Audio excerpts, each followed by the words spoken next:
Anyway, back by popular demand. Two of your favorite outsiders, the double act from Milwaukee, live. Shemeka Michelle and Benji Irby. You are both at a walkaway rally, is that correct? And you bumped into each other. What happened? Shemeka. Yes, we are both here. It's the Rescue America rally put on by the Walkaway campaign from the founder, Brandon Stropp. And so we're just here in Milwaukee to rescue America because we need it. Benji, there you found Shemeka wandering down to the buffet. You grabbed her, said you heard she was on Outsiders, and you went, "Oh, hang on, I want to be on Outsiders too." And here you are, the miracle of Skype. How are you, mate?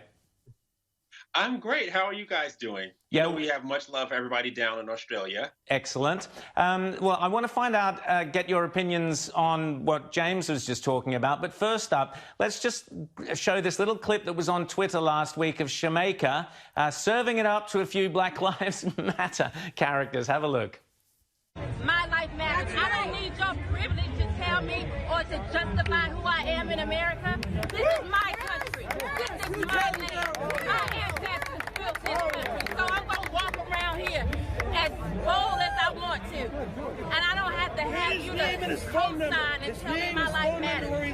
That right there insinuates that you think your voice is bigger and better than mine. Yes, it does. Come on. No, he's going to learn. You can disagree.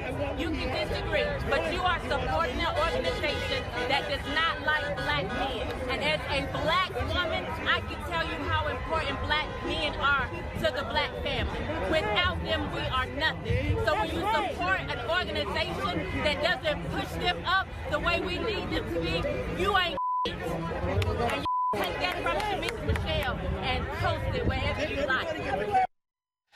Fantastic, Shemeka. I think in free speech, I think we know who came off the better in that particular debate. But what's it like having one of these idiots, a white guy, lecturing you about black Americans? What's it like? It's ridiculous. That's what it's like. And it just feels really silly to have a white man try to tell me what we need as black people, and I have a really big issue with the Black Lives Matter organization because their intentions are to disrupt the Western, what they call the Western prescribed nuclear family. So to me, they want to disrupt what we need, which is both mothers and fathers in the home. Benji, tell us about the rally you're at. What's it been like today?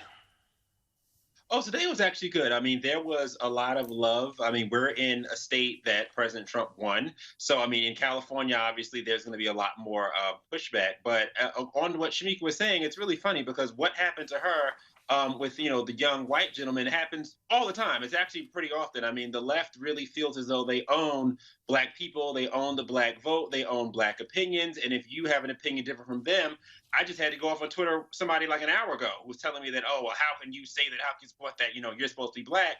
No, this person was like, lily white like Opie, trying to tell me, what I can do and what type of opinions I can have as a black person. So this happens all the time.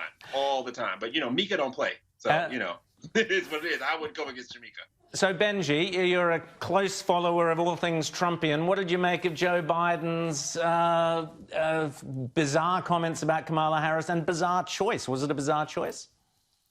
I mean, honestly, as I said today during the speech I had, I don't ever want to be complacent, but Joe Biden picking Kamala Harris is the best news I've heard all week. I mean, she is the absolute worst. I mean, there was actually a political article that came out the day before he picked her in which they were talking about how they pressured Joe Biden to pick a black woman because he wanted to pick Gretchen Whitmer, who is the governor of Michigan, who was a white woman. And of all the comments, even black people were saying, like, nobody wanted Kamala. Like, she was the person that every other person that was in, that was to be picked, whether it was, Stacey Abrams or the lady from Florida, who was the police chief of Orlando, I forgot her name, Val Demings, but everybody but Kamala. So the fact that they picked her she was the worst possible pick. I mean, I don't want to say we have this thing in the bag, but I'm more and more confident every day. Shemeka, just quickly, do your two daughters, who I imagine are as every bit as feisty as your good self, do you think they're inspired by the choice of Kamala Harris, as Joe Biden seems to think? No, they aren't inspired by her. Actually, I got a message from my daughter today, and she was just saying, Mom, you're so right. Like the way the media spins everything. And, you know, I teach my kids that they have to actually learn something and bring something to the table, and that just being a Black woman is not enough, which is what I feel like they did with Kamala. They chose her as a token. James. I just want to ask you guys further on the Kamala Harris question. What do you guys think of, do we have a clip here of her talking about how she manages to justify how she said she believed Joe Biden last year at the debates, and now she doesn't? I just want to play this. I want to get your reaction to this and how you think people would, or we don't, but she said that that just because it was in a debate, that it was okay for her to say that she thought Joe Biden was guilty of being, you know, a sex criminal and having assaulted Tara Reade, but because, you know, it was just a debate, her words don't matter. Do you think people are going to be turned off by the disingenuousness of this? Shemeka? To me? Yeah.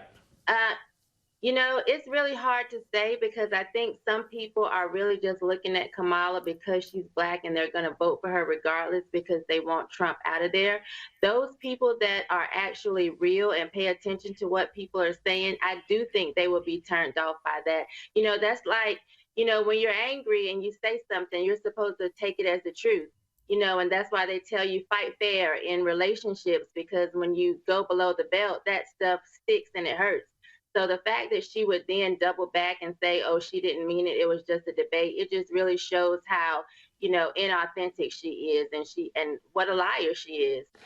Rita, Rita, over to you. Well, I wanted to ask about Benji about this thing we've seen in Seattle in the last couple of days, where BLM protesters are demanding white people give up their properties as reparations. They're saying, leave your neighbourhood, leave your houses, we're here to take them. Is this hyperbole? Are they serious? I think we've got a grab here, Rita. We'll just have a quick look at it. Yeah. Give up your house, give Black people back their homes. You're sitting there comfortable as if you didn't have gentrify this neighborhood. I used to live in this neighborhood. But I used to live in this neighborhood. I came home here and my family was pushed out. And you're sitting up there having fun with your other white friends. That to me looks like material for the Trump re-election campaign. Are they serious? Do they really think they're entitled to people's homes? I mean, that looks like extortion. I mean, before I even get into that, I must say with the whole Kamala thing, it just shows the genius of President Trump, because he's picked out the perfect nickname for her, Phony Kamala, which is perfect. I mean, he did that even before that clip came out. So like his instincts are always on point as usual. But what's funny about this thing in Seattle is that, you know, it's like a lot of my Democrat friends in New York who complain. I always tell them, look, this is what you voted for. These policies and these people you vote for produce this type of foolishness. Washington wasn't even a slave state. So I have no idea what this lady was talking about. We used to live here. We used to do it. Washington was never like a slave state. So I really don't even understand. I just think that these Black Lives Matter people, they're getting a voice. Democrats are giving all these crazy, loony nuts a voice, and they're just saying all types of crazy stuff. But I mean, as you said, yes, it's very much a Trump campaign ad. So I say let them talk. We've seen here, I don't know if we've got the footage or not, but people booing at a Black Lives Matter football match, I think it was. Do we have it? No. There was an article, okay. So we had people, Benji and Shemeka, actually booing at when they took the knee, this thing about taking the knee, and the crowd actually started booing. I guess, Shemeka, is there beginning to be any kind of groundswell against Black Lives Matter, or are they still untouchable? No, I do think people are really waking up and noticing the lies, and to realize that they are just using this, you know, it's a true sentiment. Black lives do matter just as all lives matter, you know, and so I think they're using this for their own political gain, and people are really starting to wake up to that. They see the lies. Now tell us as well, Shemeka, you've been doing a lot of activism on the whole abortion issue, so tell us your thoughts on that and how will that play in the forthcoming election? Well, I just think if Black Lives Matter, then Black lives in the womb should matter as well. And we actually kill more Black babies than are born every year. So if we're going to say that Black lives matter, Black lives should matter in the womb. Black lives should matter when, we kill each other. All Black lives should matter. And that's what, my issue is with the organization. They really aren't telling the truth about what their intentions are. And how is abortion, is it going to play again in this election campaign? What's the latest on that? Well, I think so, because, my parents are ministers and they are now registered Republicans. And one of the things that caused them to make the switch was that, even their own governor, Governor Clanface, Governor Clan Rose Blackface in Virginia, where I live now, Governor Northam, and his comments about abortion and, keeping the baby comfortable and whatever. I just think they're starting to become way more brazen about it. And it just really kills me that the woke left is for abortion when we all know that abortion was started as a eugenics exercise through a KKK sympathizer, Margaret Sanger, in which Hillary Clinton did receive a Margaret Sanger Award. So, as I was saying at the rally today, they've picked Joe Biden now, a known segregationist that's running against Donald Trump, and they're trying to have the racial high ground. There's no way we should ever see the racial moral high ground to these people. They have a homicidal, crazy, segregationist, eugenicist party that they're trying to run against Donald Trump and have the nerve to say that he and Republicans are racist. It's ridiculous. Well, Benji and Shemeka, I made the claim the other day. I hope I don't live to regret it, but I made the claim the other day that if you look on the map, everywhere there's been a Black Lives Matter demonstration over the last 6 months, you can tick that up as one for Donald Trump in the Electoral College. I hope you two are there, carrying on doing the great work you both do in America. Thanks so much for coming on Outsiders.